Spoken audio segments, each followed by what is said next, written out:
मेरे लिए ये मेरे जीवन का सबसे महत्वपूर्ण क्षण है कि 18 वर्ष भारतीय जनता पार्टी में रहने के पश्चात मुझे एक निर्दलीय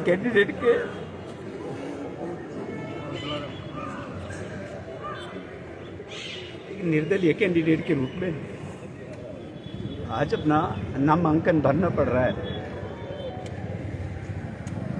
मैंने सपने में भी नहीं सोचा था कि इस तरह का एक दिन आएगा।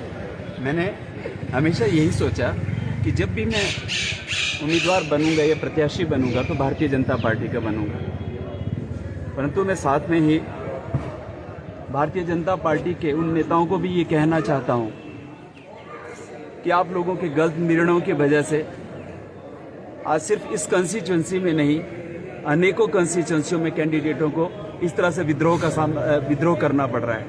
आखिर क्यों? 5 साल तक आप लोगों ने सत्ता चलाई, 5 सालों के बाद अगर इस तरह का निर्णय लेना पड़ रहा है तो निश्चित रूप से उन भारतीय जनता पार्टी के नेताओं को अपने गिरेबान में अंतरात्मा के ऊपर आज झांक कर देखने की आवश्यकता है। आखिर क्या जरूरत पड़ गई? मैंने 2007 में कभी टिकट के लिए अप्लाई नहीं किया था। भारतीय जनता पार्टी ने मुझे टिकट दिया, परंतु जब भारतीय जनता पार्टी ने चाहा कि मैं उस चुनाव में नहीं लड़ूं तो मैंने गर्व के साथ उस टिकट को वापस किया। 2012 में मुझे टिकट नहीं मिला।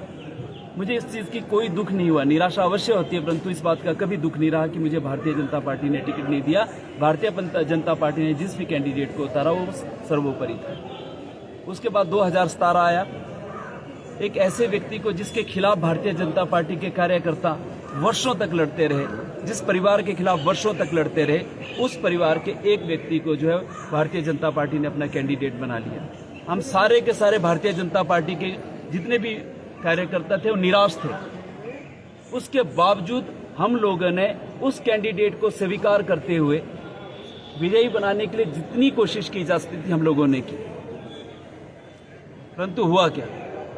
1.5-2 वर्षों तक वो सत्ता में रहे, सत्ता के सुख का आनंद लिया। उसके बाद अपने पुत्र मोह में फंसते हुए भारतीय जनता पार्टी को तिलांजलि दे दी। लगातार 3.5 वर्षों तक वो लगातार गालियां देते रहे, इस देश के प्रधानमंत्री का मुखौल उड़ाते रहे, मुख्यमंत्री को अपमानजनक शब्दों से लांछित करते रहे, भारतीय जनता पार्टी के कार्यकर्ताओं को प्रताड़ित करते रहे। और इससे बड़ा दुर्भाग्य क्या हो सकता था कि कुछ चंद नेताओं ने उसी व्यक्ति को फिर से भारतीय जनता पार्टी का टिकट दे दिया।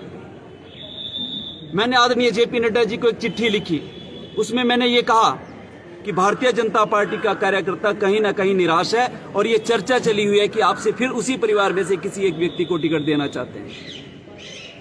मैंने कहा कि कार्यकर्ता निराश है, किसी भी व्यक्ति को टिकट दे दीजिए। मैंने कभी नहीं कहा कि मुझे टिकट दीजिए, किसी भी व्यक्ति को टिकट दे दीजिए। भारतीय जनता पार्टी ने ऐसे बहुतों नेता पैदा किए हैं, उनमें से किसी भी एक व्यक्ति को खड़ा कर देते हो तो निश्चित रूप से विजय हासिल करता। परंतु हुआ क्या? आप फिर से वही काम करना शुरू कर दिए। आज मैं चुनाव इसलिए नहीं लड़ रहा हूं कि मेरे मन में चुनाव लड़ने की बहुत प्रबल इच्छा है। आज मैं मंडी के भारतीय जनता पार्टी के उस कार्यकर्ता की पीड़ा को यहां व्यक्त करने आया जिसके पीठ के ऊपर भारतीय जनता पार्टी के कुछ चंद नेताओं ने छुरा घोंपा हुआ है। आपने उसी परिवार को टिकट दे दिया। आदरणीय प्रधानमंत्री जी लाल किले की प्राचीर से कहते हैं कि मैं परिवारवाद और भ्रष्टाचार के बिल्कुल खिलाफ हूं। उन्होंने 133 करोड़ भारतीयों के साथ वायदा किया, परंतु हमारे यहां पे कुछ नेताओं ने उस वायदे को भी तोड़ मरोड़ करके रख दिया और शायद मुझे तो लगता है कि माननीय प्रधानमंत्री जी को भी उन नेताओं ने गुमराह करके रख दिया।